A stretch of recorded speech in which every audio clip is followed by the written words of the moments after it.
ইতিহাসে প্রথমবারের মতো বিশ্ববাজারে প্রতি আউন্স স্বর্ণের দাম $4,800 ছাড়িয়ে গেছে। কিছুদিনের মধ্যে ছুঁতে পারে $5,000।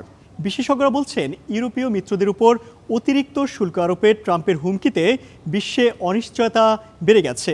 এর প্রভাবেই বিনিয়োগকারীরা ঝুঁকিপূর্ণ সম্পদ ছেড়ে নিরাপদ আশ্রয় হিসেবে স্বর্ণ ও রূপার দিকে ঝুঁকছেন।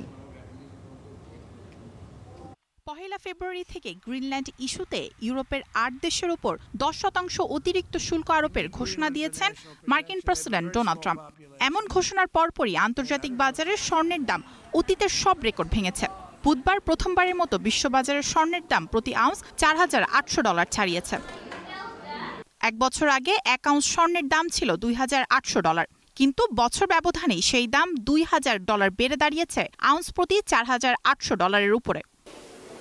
ট্রাম্প দ্বিতীয় মেয়াদে ক্ষমতায় আসার পর বিশ্বজুড়ে স্বর্ণের দাম বেড়েছে ৭০% বেশি।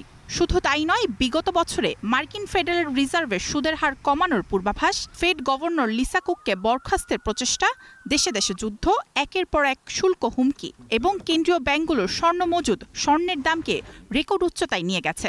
বছরের প্রথম প্রান্তিকেই এই দাম $5,000 পর্যন্ত বাড়ার সম্ভাবনা রয়েছে। বিশ্লেষকরা বলছেন, ভারত ও চীন মার্কিন ট্রেজারি বন্ড বিক্রি করছে, পাশাপাশি স্বর্ণের মজুদ বাড়াচ্ছে।